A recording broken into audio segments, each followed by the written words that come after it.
Today's horror story is written by Saturdead. For a few years, I've worked as a private contractor. My grandfather taught me to be a woodworker and carpenter. Grandma used to say I could properly use a dowel before I could walk, but I think they might have exaggerated a bit. Still, I love making things with my hands. That passion has given me quite a lot over the years. A family, a home, a steady job, a '68 Dodge Charger. What more can you ask for? Until not too long ago, when I got a bit more than I asked for. When the COVID pandemic hit, there were a lot of people who lost their jobs. My firm was pretty much fine as people needed to fix up their houses to make it through an entire year indoors. There was also a rising interest in custom furniture, so we got a lot of special orders. I felt kind of bad that we were doing so well, so I decided I wanted to do something to give back to the community. So, for those people who lost their jobs, I decided to start a woodworking class. My wife loved the idea. I got to use the wood shop at the local high school after just a few short talks with the principal. I put up flyers around town, posted some ads on social media, and asked my daughters to spread the word in their class. We still made sure to adhere to safety standards, so there could only be 10 people at a time, and we were spread out far and wide. It took me less than a month to put it all together, and sooner than I realized, I was a teacher. It was easier than I thought it'd be, and as soon as I started talking about what I love, I was unstoppable. One by one, I asked my students what they wanted to make. Robert, an older man, wanted to make a pool cue. Donna, a stay-at-home mom, wanted to make a patterned rolling pin. Everyone had their own idea. Then there was Roy. Roy was somewhere in his 40s. He was skinny, had a slight limp, and a face that just screamed that he'd been punched a few times too many. He had a surprisingly deep voice, with rolling R's, black hair, like a wet crow. "So, what do you want to make, Roy?" I asked. "Any ideas?" "What do you want?" he asked back. "Me? I'd make a..." He surprised me, but I thought about it. I tried to figure out something that a guy like Roy could make use of. I thought about a baseball bat or something sporty, but he didn't seem like the type. I winged it. "A shoehorn," I said. "What do you think?" "Maybe," he nodded. "A shoehorn. Or maybe a spice rack?" I continued, weighing his reaction. "Paint it something nice, something that matches your kitchen." "Then I'll make a spice rack," said Roy, rolling the R in rack. That's how our first class started. I went through the tools, and everyone was free to bring their materials over to the shop to make their project. They could also make them at home and come in for feedback. It was all very casual and free-form. Most of them were excited, and I had a few talks about what tools to use, what to look for, and even what channels to check out online. We started making step-by-step plans to finish our projects in time for our 5th and final session. During all this time, Roy didn't do anything. He didn't make any plans, he didn't make any sketches, never asked any questions. He just stood there, nodding his head, rolling his R's. Sure, he was going to make a spice rack, he said, but he had nothing to show for it. 5 sessions came and went, and everyone had something to present. Robert had finished his pool cue, and Donna had made an amazing star pattern for her rolling pin. Roy, on the other hand, had nothing. "Didn't you finish your project?" I asked. "I did. I just didn't bring it." Again, the rolling R and bring made me shiver. Not in a good way. "We'd love to see it," Robert said. "It's okay if it isn't perfect." "But it is," nodded Roy. "It is perfect." He rolled the R in perfect just a little too long. Robert was clearly uncomfortable. Once my first group of students was finished, the next batch signed up. A lot of younger folks this time, a majority under 18. And, to my surprise, a return student, Roy. While Julianne and Greg wanted to make a chessboard and a wall shelf, Roy didn't want to make anything. Instead, he just asked me again, "What do you want to make?" This time I said a ladder, a tool, something practical. Roy agreed. The weeks passed, one after another, and the same thing happened. Roy kept showing up empty-handed while the other students just looked at him funny. Greg had made his shelf from solid oak, and Julianne had made her chessboard from birch. Roy, on the other hand, just listened to my instructions and took notes. He really seemed like he wanted to make something, but he just never did. As I started my third batch of students, Roy came along for a third time. Again, he asked, "What do you want to make?" At this point, I was frustrated. "I'd make a tool shed, Roy," I said, "to put all my other projects in." He lit up with a smile and nodded. I could have said spaceship and he still would have agreed. The other students noticed something was up and 2 of them didn't come to the second session. 2 more dropped out by the third, and by the end of the final session it was just me, Roy, and 3 other people who had nothing to show. They were eager to leave, and I didn't feel like stopping them. Finally, there was only me and Roy left as I cleaned up. As I put away the sign-up sheets, he sat down across from me with a big smile on his face. "I finished it," he said. "Finished what?" "The tool shed." "Right. Is that where you keep the spice rack and the ladder?" "Yes." I laughed, but he didn't. I waited for him to tell me it was a joke, but he was dead serious. He stayed silent, watching me. "You're serious," I said. "You actually made it, didn't you?" "Yes," he nodded. "Want to go see?" "I don't think so, Roy. No offense, but I'm not so sure we're that close." "Okay," he said. As casually as picking up a pack of gum, he suddenly pointed a gun at me. "I want you to see. I need feedback."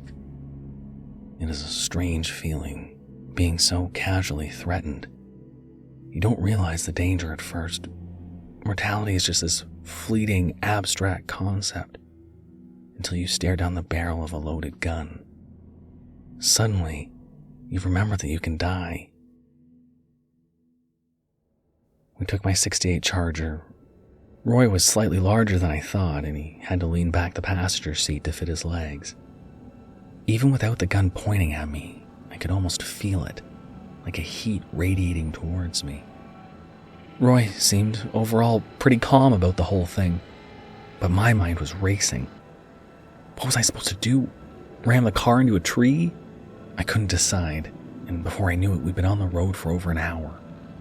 Roy pointed at an exit and told me to follow a dirt road. I could feel my phone buzzing like crazy. My family was getting worried. He still hadn't asked me to turn it off. Maybe they could track me? The road just seemed to go further and further downward. I had to crawl at a slow pace just to spare the suspension. After about 20 minutes, there were more roots and boulders than actual road. The phone stopped buzzing. We were off the grid. I parked the car and stepped out at Roy's instruction. Using a small flashlight, he showed me the way forward. We were deep in the forest, but I could barely hear a single bird. A few chickadees at most. "My sister gets me the materials. She's very resourceful." Rolling every R seemed to be on the edge of turning into a growl. I peeked behind me, only to see the gun pointed straight at me. "Eyes forward," he said. "I want your honest first impression." I could have sworn his eyes were red. At first, I didn't notice the clearing in the woods. There was a strange metallic smell in the air, strong enough for me to taste it. Still, no birds, no insects, just a breeze sweeping through the trees. "There," said Roy. "My tool shed." The flashlight fell upon something. It looked nothing like a tool shed. In many ways, it looked like nothing I'd ever seen before. Something started boiling up inside of me. Is that? That's not wood. "No," said Roy. "It isn't." I had to look away, but I felt the gun push me forward. "Look!" I looked. Bones, sinew, muscle, and cartilage. A big, grotesque, hollow square. Every single detail was a nightmare in itself. The skin draped over the door was the last straw for me, and I fell to my knees, covering my face with my hands. Again, the cold steel of a gun pushed against me. "I need you to look at 2 more things." Oh God. The spice rack. The ladder. Stepping into that tool shed was like walking into hell. Most of the materials were dry, and there wasn't a single insect anywhere near. With nothing but Roy's flashlight, I only caught quick glimpses of the interior. I tried looking away, but the presence of that gun was enough to force my eyes forward. "There. The spice rack." "Please, I saw rows of bony fingers arranged like they were holding cups. Femurs arranged like a ladder. I blinked and turned around to plead for my sanity. Roy wasn't himself anymore. He was at least a foot taller and his hair had grown longer. He smiled with anticipation, his eyes reflecting a clear shade of red. Small white fragments poked out from his hairline, like pin feathers of a bird or sharp nails. His fingers seemed longer. "You're useless," he growled, rolling his tongue. "This was a mistake." I had to think of something, say something, anything. "The shoehorn," I gasped. "What shoehorn?" "The first day. I said a shoehorn or a spice rack. Did you ever make a shoehorn?" "I could." Then show me." In an instant, he grabbed my arm and pushed me to the ground and placed his knee on my back. He was going to break my arm. The realization hit me like a bucket of ice. He was going to make a shoehorn out of my shoulder blade. "Wood! You need to make it out of wood," I pleaded. "That's the rule." "I make the rules." You're so used to a single material. A true craftsman needs to be able to work with a variety of materials. Pine, oak, willow, all kinds." "I can make things you can only dream of." He bent my arm further, like he was trying to snap a carrot. "Then do it! Make one! Pine wood, there's plenty of it to go around." He stopped. With a sigh, he let me go and stepped off of me. "Fine," he moaned. "Wait here." He pushed me into the shed and closed the door. I fell to the floor in complete darkness. It was like a nest, covered in branches, mud, and grass. In fact, it smelled more like mud and grass than anything else. I couldn't help but wonder how something so grotesque could be almost completely without smell. It should have stunk like hell in there, but it didn't.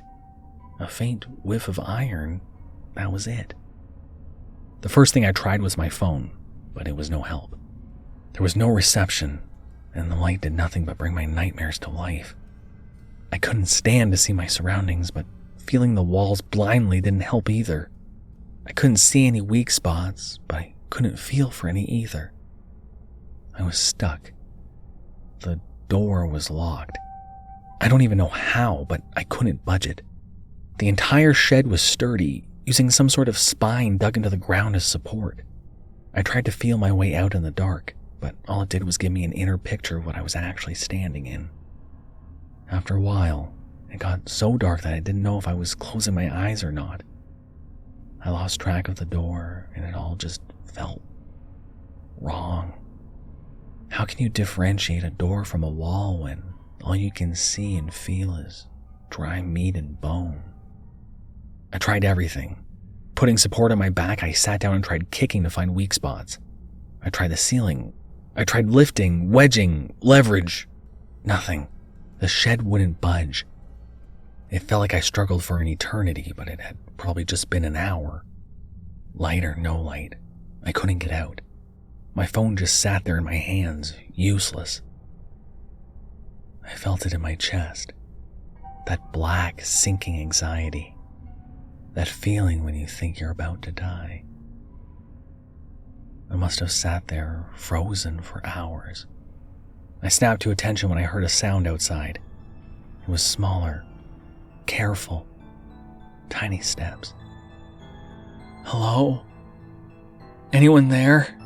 I called out with a dry voice. "And?" It was a boy. Just some boy in the middle of nowhere. And all he had to say was, "And?" I pushed the confusion away, feeling a hope light up. Hey kid," I smiled. "You out there? Can you open the door?" "And then?" I paused to think. What the hell was this? "And then we can go away. You want ice cream? We can get that. We can get whatever you want. Pizza?" "And then?" I was about to explode on this kid. He had this infuriating tone, like he was mocking me. Then, suddenly, the door opened. He had the same dark hair as Roy, but no more than 10 to 13 years old. He had the same red eyes, the same pale complexion. He was dragging some sort of blue plastic garbage bag. "And then?"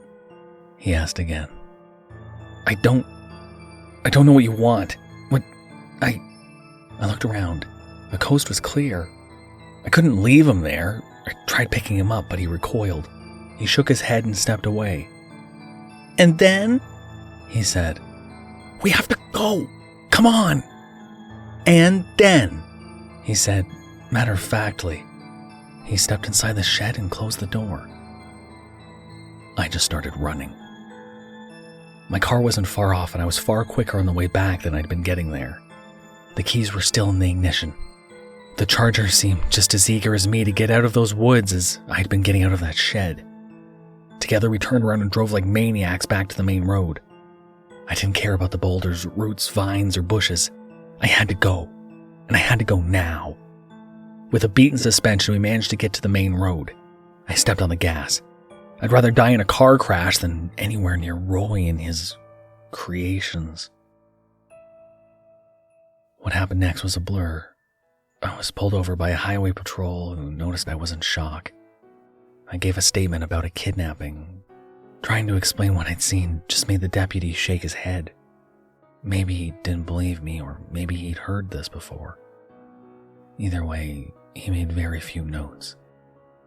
Barely took my name. I've since shut down that class, and I'm being treated for a stress disorder. I get these stomach cramps and I have to sleep with the lights on.